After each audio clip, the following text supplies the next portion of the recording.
حالانکہ آج کے اس دور میں جہاں ایروپلین، اسپیس شٹلز، راکٹس اور ڈرونز عام، لیکن پھر بھی کہیں نہ کہیں ہاٹ ایئر بلونز لوگوں کی اٹریکشن کا مرکز بنے ہی رہتے ہیں۔ اپنے لارج ڈیزائن اور ملٹی کلر اسٹرکچر کی وجہ سے ان میں کچھ نہ کچھ ایسا ضرور ہوتا ہے جو لوگوں کی آنکھوں کو اٹریکٹ کرتا ہے۔ تو کبھی آپ نے سوچا ہے کہ پہلا ہاٹ ایئر بلون کس نے اور کیسے انوینٹ کیا، اور اس کے انٹرسٹنگ پہلے پیسنجرز کون تھے؟ آئیں اس کی دلچسپ اسٹوری کو جاننے کی کوشش کرتے ہیں۔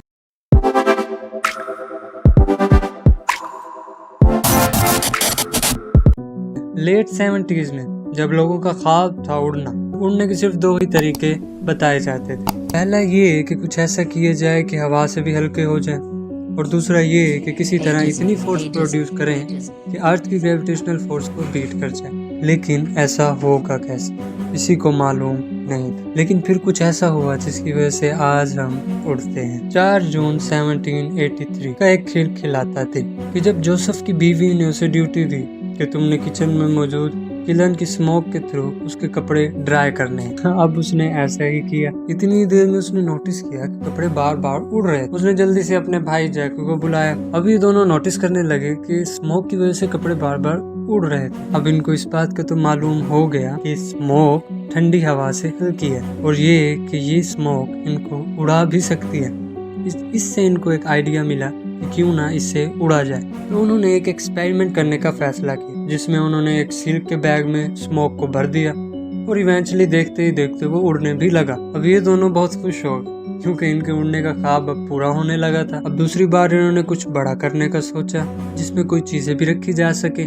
اب انہوں نے بڑا سلک کلوتھ لیا تاکہ بڑا بالون بنایا جائے، لیکن اس بار انٹرسٹنگلی وہ یہ چاہتے تھے کہ یہ ایکسپیریمنٹ پیرس کے لوگوں کے سامنے کیا جائے۔ انہوں نے اس ایکسپیریمنٹ کو اور انٹرسٹنگ بنانے کے لیے اس میں ایک شیپ، روسٹر اور ڈک کو بھی بٹھا دیا، جن کا یہ پہلا سفر۔ اب ان تینوں مسافروں کو لے کر بالون اڑنے لگا، اور یہاں زمین سے لوگ بڑی خوشی سے بالون کو اڑتا دیکھ رہے تھے۔ اب اس فرسٹ فلائٹ کو کامیابی سے اتار لیا گیا۔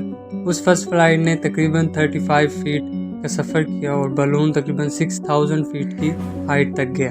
اب اس میں موجود پیسنجرز کو زیادہ نقصان تو نہیں ہوا، لیکن ڈک کی طبیعت تھوڑی سی خراب ہونا شروع ہو گئی، جس کو بعد میں ریپیئر بھی کر لیا گیا۔ اب یہ دونوں اپنی پہلی فلائٹ سے بہت زیادہ خوش تھے۔ اب یہ چاہتے تھے کہ اب انسانوں کو کسی طرح اس میں بٹھایا جائے۔ تو اس ٹائم کا رول یہ تھا کہ کچھ بھی ان یوزول کرنے سے پہلے کنگ سے پرمٹ لینا پڑتا۔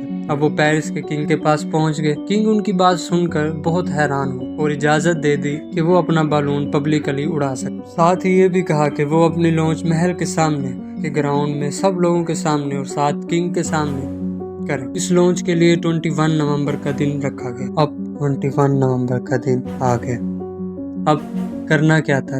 اب بالون کو اڑایا گیا، اور وہ کامیابی سے اڑتا ہوا 20 منٹ تک ہوا میں رہا، اور اس نے تقریباً 16 کلومیٹر کا سفر طے کیا۔ اس سے گراؤنڈ پر موجود سب لوگ بہت زیادہ خوش ہو گئے، اور ہر طرف سے تالیوں کی آوازیں آنے لگی۔ 1794 میں ایک بزنس مین بلانچر نے اس بالون کو امریکہ لے جانے کا فیصلہ کیا۔ امریکن گورنمنٹ نے یہ چیز بہت اچھی لگی۔ امریکن گورنمنٹ کو یہ چیز بہت اچھی لگی، انہوں نے اس کو الاؤ کیا، اور اس طرح سے پوری دنیا کے لوگوں میں یہ چیز فیمس ہونا شروع ہو گئی، اور اس دن سے آج تک ہمیں یہ اس شکل میں نظر آتا ہے۔ چلیں اب اس کے کچھ فیکٹس کی طرف چلتے ہیں۔ تو پہلا تو انجینئرز نے 1923 میں دنیا کا پہلا helium inflated hot air balloon بنانے کا فیصلہ کیا، جس کو یوز USRP نے کرنا تھا۔